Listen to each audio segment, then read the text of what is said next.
This is NBC Nightly News with Jose Diaz-Balart. Good evening. We begin with a wildfire erupting overnight. Residents forced to flee their homes. Firefighters now battling to contain it. But this isn't happening out west. It's happening on the East Coast in Reading, Pennsylvania. This is the scene there today, with helicopters dumping water from above in a race to stop the fire from spreading. This was the scene in the heart of Brooklyn overnight. Yes, Brooklyn, part of a popular park on fire as a brush fire spread. Right now, there are fires raging in New Jersey and in Connecticut. All of it traced back to this right here, a brutal drought that's on pace to become one of the worst ever. We begin tonight with George Solis on the fire lines in Reading, Pennsylvania. Tonight, raging wildfires throughout the Northeast have transformed vibrant fall scenery into hellish landscapes. Trees and brush burning going up the hill rapidly.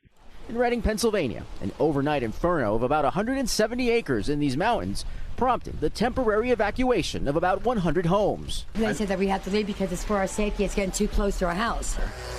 Even with the winds dying down, hot spots like these are still a major concern. Firefighters heavily dousing these areas with plenty of water. Fire officials now hoping to catch a break from Mother Nature. You know, Mother Nature, it doesn't always cooperate, or she doesn't always cooperate with what we need all the time. In New Jersey, crews responding to around 40 fire calls in the last 2 days, including this one in Pompton Lakes. We're putting a lot of labor into putting these fires out. It takes a lot of water. While overnight in Brooklyn, New York, firefighters rushing to contain a brush fire caused by heavy winds and dry vegetation in Prospect Park. This video from the Citizen app showing firefighters spending more than 3 hours fighting the fire. The smoke blanketing the iconic New York City skyline. In Southern California, this video showing water drops from one of the nearly 3,000 first responders battling the mountain fire, now 17% contained. It was a matter of minutes. It was that quick. It was like a storm I've never seen before, just swirled and took everything. While some homes were spared, others were not. A chimney, all that's left standing from this home.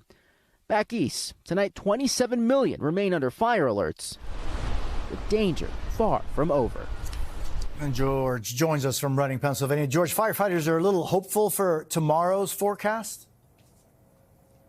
Yeah, that's right, Jose. Firefighters here at this command post excited for just about any amount of rain. About ½ an inch is expected. And while it's not the heavy rains they hope for, they say they'll take whatever they can get to make sure they can get the upper hand on this fire. Jose? George Solis in Reading, Pennsylvania. Thank you. There is breaking political news tonight. President-elect Trump has accepted President Biden's invitation to an Oval Office meeting next week. The visit, a symbolic step in the transition of power from one president to the next, a step that did not take place 4 years ago. Aaron Gilchrist has details. Tonight, America's transition of power begins. The White House announcing an Oval Office meeting between President Biden and President-elect Trump. I'm going to see him on Wednesday. Biden following through on his promise earlier this week. On January 20th, we'll have a peaceful transfer of power here in America. Trump and Biden spoke by phone on Wednesday, the president-elect describing the call to NBC's Kristen Welker as very respectful both ways. The invitation a return to tradition that Trump bucked, never inviting Biden to the White House after he won the 2020 election.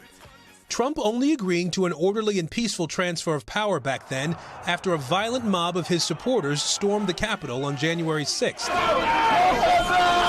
In 2016, then-President Obama sat with Trump in the Oval Office, extending an olive branch after Hillary Clinton's defeat. We now are going to want to do everything we can to help you succeed, because if you succeed, then the country succeeds. That meeting following decades of precedent. Bush to Obama, Clinton to Bush, Bush to Clinton, Reagan to Bush, and Carter to Reagan. This was, I believe, the greatest political movement of all time. Meanwhile, Trump is working out of his Mar-a-Lago home in Florida, focusing on building his new administration. The president-elect already choosing his campaign manager, Susie Wiles, as his new White House chief of staff, the first woman to ever serve in that role. Trump also favoring cabinet candidates who come from outside Washington and have business experience over members of Congress. That's according to two sources familiar with the process. And Aaron, we have late breaking news on some former Trump administration officials who will not be joining the new one. Jose, Trump just posted on his social media platform that he will not be inviting former Ambassador Nikki Haley or former Secretary of State Mike Pompeo to join his new administration, and said he appreciated working with them previously. Jose? Aaron Gilchrist in Washington, thank you. Iran is responding tonight to accusations it was behind an assassination plot against President-elect Trump. And we're getting a new look tonight at some of the new high-tech security around Mr. Trump to keep him safe. Marisa Parra reports from near Mar-a-Lago. New twists in the thwarted murder-for-hire plot targeting multiple people, including President-elect Donald Trump, alleged by the Department of Justice. The DOJ pointing fingers directly at Iran, whose foreign minister tonight called the accusations fabricated and a disgusting conspiracy. But the FBI has now charged 3 men. This case is an example of yet another flagrant attempt by the government of Iran, not merely to silence those who speak out against them, but to take the lives of American citizens. The 3 men charged, Carlisle Rivera and Jonathan Lodholm, arrested in New York, and Farhad Shakiri, believed to be at large in Iran. Shakiri allegedly told federal agents he'd been directed by an Iranian official with the Revolutionary Guard to surveil then-candidate Trump and create a plan to assassinate him. A spokesman for Iran's foreign ministry tonight called that story completely baseless. U.S. prosecutors say an American journalist was also a target for assassination by the same criminal network. Iranian-born Masih Alinejad says she was that target. I was invited to go to Fairfield University.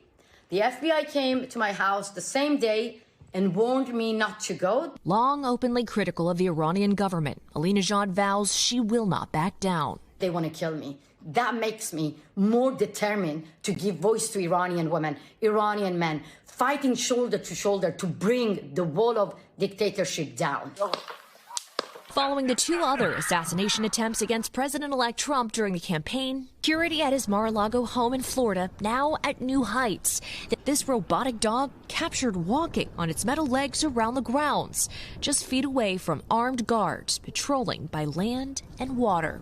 The Secret Service in Florida on alert with just over 2 months before Trump returns to the White House. Marisa, back to that Iranian plot on President-elect Trump. Why would the regime be so bold as to continue targeting him? Jose, that's a great question. The DOJ says part of the motivation is vengeance for the death of Qasem Soleimani. That is the Iranian military officer who was killed by U.S. drone strike during the Trump administration in 2020. Jose? Marisa Parra in West Palm Beach, thank you. And join Kristen Welker tomorrow morning for Meet the Press. Her guests, Vermont Senator Bernie Sanders and Wyoming Senator John Barrasso. And now to the war in the Middle East, and a major setback today in the talks between Israel and Hamas. Now the country mediating those talks says it is out.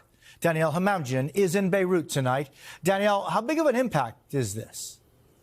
Well, Jose, that's right. Out of the talks, unless Qatar says both sides get serious about ending the fighting. It's the clearest sign yet. Negotiations are going nowhere. The Qataris, a small Gulf nation hosting talks between Israel and Hamas, putting out a statement tonight saying it's pausing its role as a mediator. In a sign of frustration, Qatar said it would not allow talks to be used as a cover to continue the war. This is a blow to hopes for peace, given the Qataris were key to the one and only ceasefire deal that saw some of the hostages released last year. However, Qatar said it would resume its role if both sides negotiated in good faith.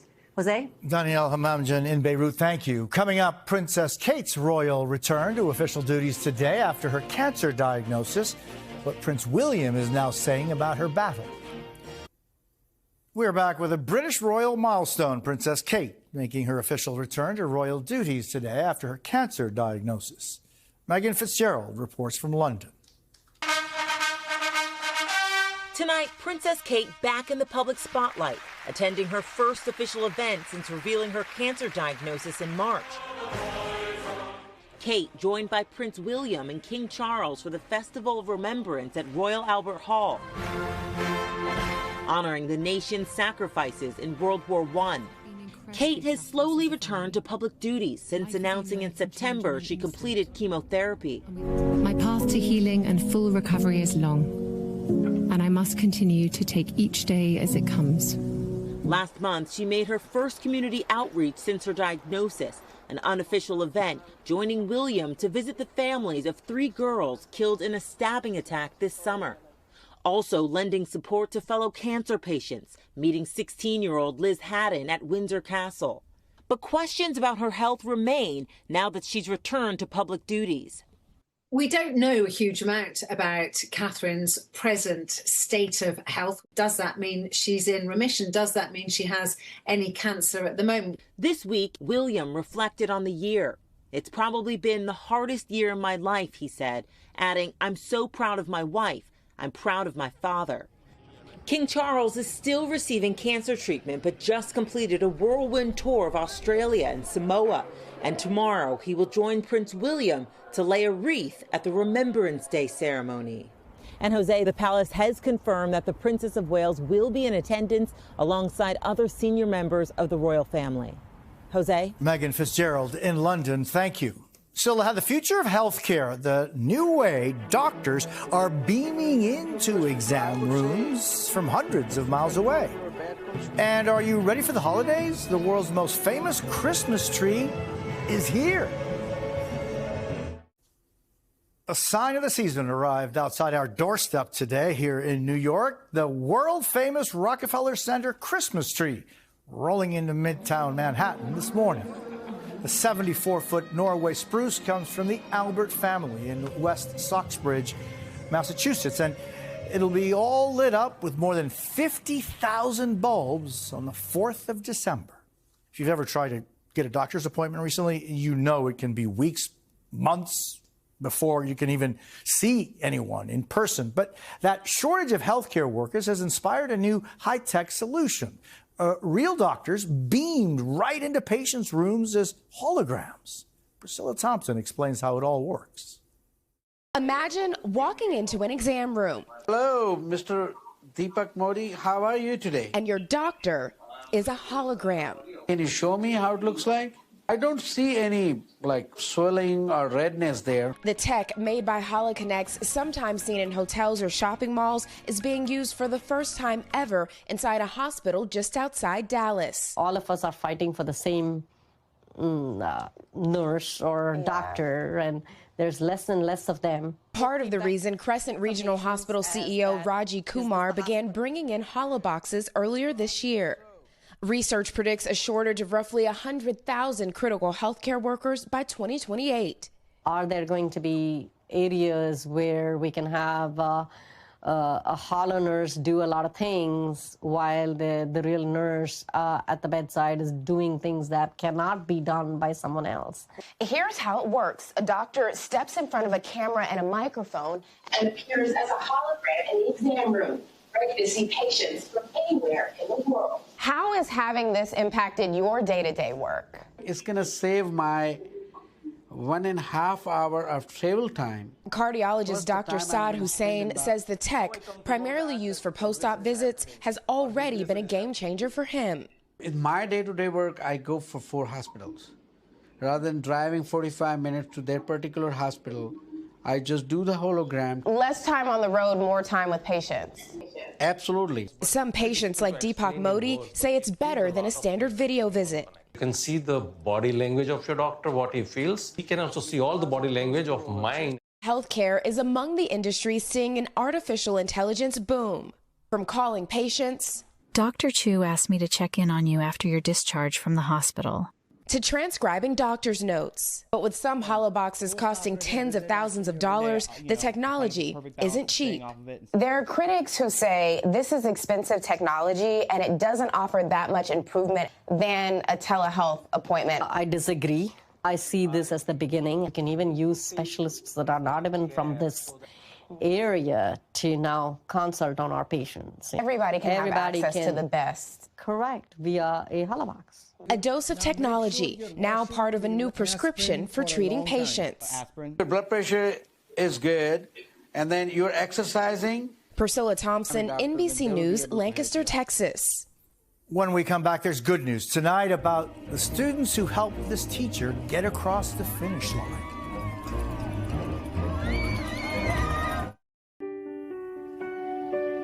There's good news tonight. You know, so often the good news just doesn't get as much attention as the bad. So every Saturday, we highlight the many people who spread joy and love. These are just some of those stories this week. At the New York City Marathon, teacher Malia Bruce had her very own cheer squad. Look, it's a wave of support from her current and former students at PS 270 in Brooklyn. The kids jumping for joy when their beloved Miss Malia ran by at mile 9, right outside their school. I feel seen, I feel loved. It's truly one of my favorite moments of teaching outside of the classroom. She sees it. In Kentucky, this birthday surprise brought 15-year-old Isabel Masden Pike to tears. Go look at it. But for Isabel, that car there is so much more than just a birthday present. It's a powerful connection to her past. You see, it belonged to her dad, Brian, who built the Mustang when she was just a little girl. But after he passed years ago, it was lost until loved ones recently tracked it down for her. I told you he was going to get it, didn't I? She says it's a comforting reminder of the man she calls her guardian angel.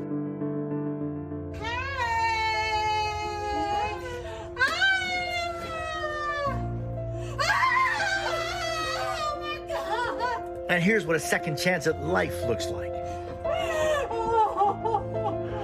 That's Leisha Walters finding out her niece Cassidy Lundy is giving her a new kidney. Leisha has been on the transplant list for years, and when Cassidy got the call that she was a match, she surprised her aunt with a poster saying, "It's a go."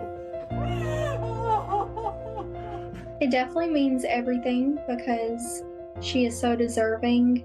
I feel so blessed to be able to just give her a better life. There were these military homecomings in Milwaukee. As about 100 members of the Wisconsin Air National Guard finally returned from overseas, rushing right into the arms of loved ones. Major Andrew Kiefler, a pilot aircraft commander in the National Guard, hugging his family for the first time in months. Including cousin Jenny Grace, who was there honoring Andrew and all the service members there that day. This was so much more than just a homecoming for a family. It's also a celebration of service. Everyone that serves is definitely a hero. Andrew, why is it that you decided to serve? We have several different family members, uncles, grandfathers, and my dad that have all served. So it's something that early on I really wanted to be a part of. So what was it like for you to reunite at this massive ceremony?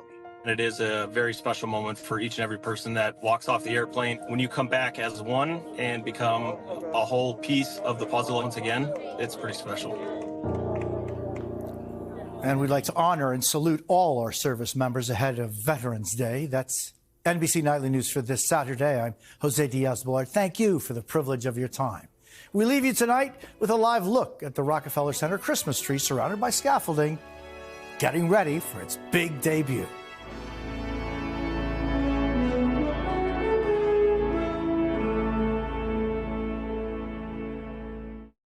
Thanks for watching. Stay updated about breaking news and top stories on the NBC News app or follow us on social media.